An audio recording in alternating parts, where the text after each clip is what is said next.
Hi, everybody. My name is Rebecca Church. I'm a student at. Okay. Anyway, so I'm a student at Leeward Community College. That's in Pearl City, on Oahu. I moved here about 3 years ago from Idaho with my family, and uh, my intention was to study oceanography.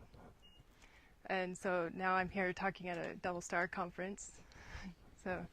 I'm not really sure. I guess it's just interesting to see where life takes you. But so I'm just going to give you a little overview of the studies that we did at Leeward Community College with Dr. Janae and my professor, Dr. Kakkala Nohanan.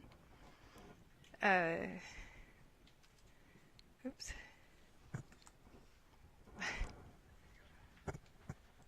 Right. The arrows. Okay, thank you. You can tell I haven't done this very much. I'm kind of terrified, actually. Okay, so I'm really new at astronomy. I met Dr. Janae about a year ago at Leeward Community College. He came to do some double star research at our observatory there, and it's called Kakkala Hale. This is a picture of it. It's in a really nice, pretty place with Pearl Harbor right behind it, and the Navy ships are back there. So Leeward is on the leeward side of the island, obviously, and that's a good place for astronomy because that's the dry side. We get more clouds than we'd like, but it's better. I guess it's a better part of the island for that. There's actually two observatories. There's a smaller one that's not in the picture. It's over this way. And that one was built in 1996, and then this bigger one was built in 1998. The smaller one is going to be the future home of the radio telescope program. Back behind the observatory, there's antennas set up. I think the engineering club did that, or engineering department. I don't really know anything about the radio telescope. I haven't got to play with that yet, but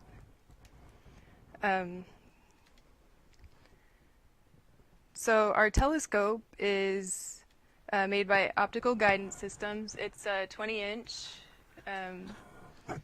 Ritchie Creighton, and it has a focal ratio of 8.1. I was impressed with that because like I said, I was new to astronomy, and the first time I went to the observatory was not too long before I met Russ. And they actually had a 12-inch telescope set up outside, and it was on Jupiter.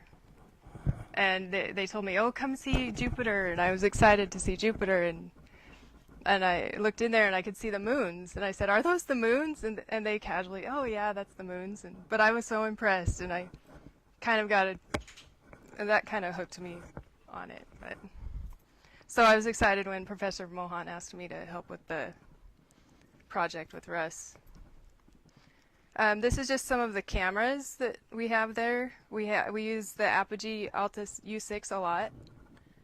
And then we have an ST6, ST7, ST9 that we use once in a while. And then this spectrometer, I'm actually kind of excited to try to use that. I haven't got to do that yet. And Russ brought the Andor Luca this year that we used in our project. And then we use a Canon Rebel. We take pictures of the moon and just for fun. We get some color pictures that way. So this is a picture of us last year, 1 year ago. And I was brand new to it. So the first thing we had to do is choose a star, and we chose something in the southern sky. We chose one in Lepus, that's inside the orange lines. And you can see where it's at. It's close to Orion. So that's nice because it's easy to find it in the sky. So it's called Beta 321. And this is from the Sky 6. This is a picture of the star field. It's kind of a pretty little star field. It's got 6 prominent stars, and there's some colorful ones there. I like that, the colors.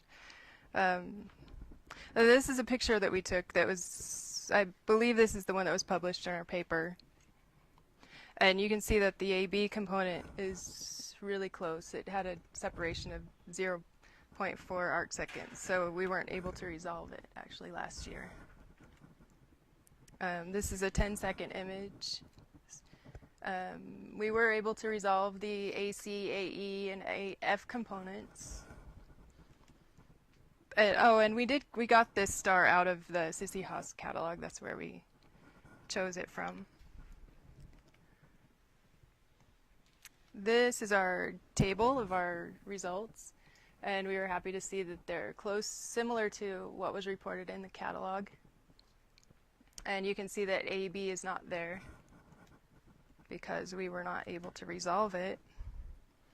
And then one thing that was different is we had an AG component, and that was not listed in the catalog. My daughter helped with the animations, so she was having fun with that. This is this year, just maybe a month or so ago. We thought it would be interesting to go back to LEPUS this year and try to resolve that AB component with the Lucky imaging or speckle interferometry. So we needed new data. So this was really fun because I got to see how all the software worked from start to finish. And last year I didn't really see any of that. After we took the images, I didn't get to see how the software, how they actually got a solution for it. So it was fun this year working with Russ and Mohan on that. This is actually taken with the Apogee camera, I think. We took this year of our star field. The chip was cooled to -10 degrees Celsius. It's a 0.8 second integration time. And we did 20 frames. And this picture is the component or composite of 5 of those. And it was dark subtracted. So this is Russ's camera. It's the silver on the bottom. We actually used this. I don't know that much about it, but I know Russ was really excited when he saw it. He reminded me of a little boy at Christmas time. He was really excited that we had that. So we have our apogee up here. And his is down here. So we would find the star with this one because it had a bigger, what is that? Field of view, thank you. Yeah, and then we could use his to get the images. Yeah, these are just the technical things for his camera. It does 37 full frames, so it was really fast. And yeah, so here we have, this is not right. This is not a Lucky imaging picture. This is just a raw picture of the AB component that we did.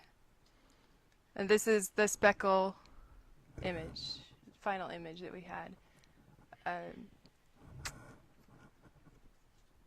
So our final thing with this star field, it was interesting to visit it twice. The first time, by conventional methods, we weren't allowed or able to resolve that component. And so this year we tried the Lucky imaging. And the Lucky actually didn't work either. We didn't get a solution from that one. So we used the speckle interferometry, and I believe we don't have our final results yet, but we believe that it should say the separation angle is around 0.4 arc seconds for that one. And I'm a student, so I thought it would be interesting to tell you from my perspective. I thought it was fun to be able to do actual you know, hands-on science project like that, real research,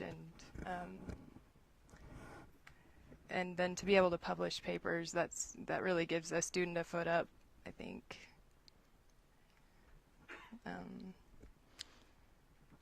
So it's just really short, but I just wanted to thank the Leeward Community College for letting us use their facilities, and for their support, and my family, because I spent a lot of nights at the observatory and I was kind of useless the next day because I was tired. So they were really patient about that. And then my professor Nohanan, he was very patient and spent a lot of nights out there showing me how to use the equipment, and I felt way more confident when Russ came back this year and I could run the telescope and things like that. And I would like to thank Russ, Professor Janae, for bringing his research to Leeward, and I think that'll be fun for other students to get involved too. And that's it.